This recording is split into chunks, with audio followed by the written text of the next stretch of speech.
যারা এতিমকে ভালোবাসে আল্লাহ তাদেরকে ভালোবাসে। এবং আল্লাহর হাবিব সাল্লাল্লাহু আলাইহি ওয়াসাল্লাম বলতেন, আনা ওয়া কাফিলুল ইয়াতীমি ফিল জান্নাতি কাহাতাইন, আমি এবং এতিমের রক্ষণাবেক্ষণকারী এইভাবে প্রতিবেশীর মতো জান্নাতে থাকব।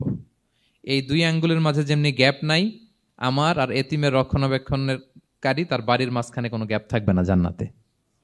We will be neighbour in paradise. জান্নাতে এরকম আমরা কাছাকাছি থাকবো। আল্লাহু আকবার পড়েন। তাহলে এতিমের রক্ষণাবেক্ষণকারীকে আল্লাহ তাআলা ভালোবাসেন। যারা এতিমকে পছন্দ করে না, এতিমকে তাড়িয়ে দেয়, তাদেরকে আল্লাহ পছন্দ করেন। আল্লাহ তাআলা বলেন, আরাআইতাল্লাযী ইউকাযযিবু বিদ্দীন ফাযালিকাল্লাযী ইয়াদুউল ইয়াতীম। যারা আখিরাতকে অবিশ্বাস করে তারাই এতিমকে ঘাড় ধাক্কা দিয়ে তাড়িয়ে দেয়। কোনো বিশ্বাসী কখনো এতিমের সাথে খারাপ আচরণ করে না। আপনাদের যাদের মন শক্ত, অনেকের চোখ দিয়ে পানি নামে না। আমার এক আত্মীয় আছে, খুব আল্লাহওয়ালা। আমার জীবনে এত আল্লাহওয়ালা আমি দেখি নাই, কিন্তু ওনার চোখ দিয়ে পানি নামে না। বারবার এসে আমারে বলে যে, মিজান কি করবো বলো, তুমি একটু মোনাজাত ধরো। আমার মনে আছে আমি ওনাকে নিয়ে মোনাজাত ধরতাম, তো ওনার কান্না আসে না চোখ দিয়ে। এত আল্লাহওয়ালা, খুব ভালো মানুষ, কিন্তু চোখ দিয়ে পানি নামে না। এটা অনেকের হয়, নানা কারণে হয়। তো আল্লাহর হাবিব সাল্লাল্লাহু আলাইহি ওয়াসাল্লাম বলেছেন, কারো যদি চোখ দিয়ে পানি না নামে বা হৃদয় নরম না হয়, তারা যেন এতিমের মাথায় হাত বুলিয়ে দেয়। এক সাহাবী এসে বলেন, ইয়া রাসূলুল্লাহ, আমার হৃদয়টা বড় শক্ত, হৃদয় নরম হয় না। রাসূল সাল্লাল্লাহু আলাইহি ওয়াসাল্লাম বললেন, তাই? আতুহিব্বু আন ইয়ালিনা কলবুক, তুমি কি চাও তোমার হৃদয় নরম হোক? ওয়া তুদরাকা হাজাতুক, এবং তোমার আশা পূরণ হোক? তিনি বললেন, হ্যাঁ। তখন রাসূল সাল্লাল্লাহু আলাইহি ওয়াসাল্লাম বললেন, ইরহামিল ইয়াতীম, এতিমের উপর রহম করো। ওয়ামসা আলা রাসি, এতিমের মাথায় হাত বুলিয়ে দাও। ওয়া আতইমহু মিন তুআমিক, তোমার খাবার এতিমকে খাওয়াও। তালিনু কলবুক, তোমার অন্তর নরম হবে। তুদরাকা হাজাতুক, তোমার ইচ্ছা পূরণ হবে।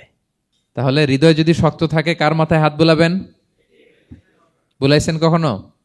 খুঁজে খুঁজে হাত বুলাবেন। বাংলাদেশে তো অনেক অরফেনেজ আছে, অনাথ আশ্রম, ওখানে যাবেন। সুযোগ হলে একদিন যে একটু লাঞ্চ করলেন ওদের সাথে বসে, ডিনার করলেন, একসাথে খেলেন, ওদের মাথায় হাত বুলিয়ে দিলেন, সাধ্যমতো কিছু উপহার হাতে তুলে দিলেন, আপনার ইচ্ছা পূরণ হবে আর আপনার হৃদয় নরম হবে ইনশাআল্লাহ। আর এতিমকে আদর করা মানে নবী সাল্লাল্লাহু আলাইহি ওয়াসাল্লামের প্রতি ভালোবাসা দেখানো। কারণ আমার নবী এতিম হয়ে বড় হয়েছেন। এতিমের প্রতি ভালোবাসা প্রকারান্তরে নবী সাল্লাল্লাহু আলাইহি ওয়াসাল্লামের প্রতি ভালোবাসা দেখানো হয়, কারণ আমার নবী এতিম হয়ে বড় হয়েছেন। সুবহানাল্লাহ। কিন্তু তার বিপরীতে আমরা সমাজে কি দেখি? এতিমের মাথায় হাত বুলানো তো দূরের কথা, এতিমের সম্পদও খেয়ে ফেলে অনেকে। হ্যাঁ, এরকম আছে না? এতিমের সম্পদ দেদারসে গিলতেছে। কি যে আমাদের চিন্তাধারা! দেখবেন যে লোকটা এতিমের সম্পদ গিলে, ওরা রোজা অবস্থায় এক ঢোক পানি গিলাতে পারবেন কিনা দেখেন। যে বলেন একটু পানি খান তো, যে খাবে না কেন? হারাম। তো ওই হারাম কিন্তু গিলতেছে ইচ্ছা মতো। রোজা অবস্থায় এক ফোঁটা আপনি পানি গিলাতে পারবেন না এরে, কেন? হারাম। কিন্তু ওইদিকে ভাতিজার সম্পদ গিলতেছে দেদারসে। আল্লাহ বলেন, এটা ভাতিজার সম্পদ না, এটা তুমি জাহান্নামের আগুন পেটে ঢুকাচ্ছ। ইন্নাল্লাযীনা ইয়াকুলুনা আমওয়ালাল ইয়াতামা যুলমান ইন্নামা ইয়াকুলুনা ফি বুতুনিহিম নারা ওয়া সায়াসলাউনা সাঈরা। যারা এতিমের সম্পদ খায়, এটা সম্পদ না, এটা জাহান্নামের আগুন তুমি পেটে ঢুকাচ্ছ।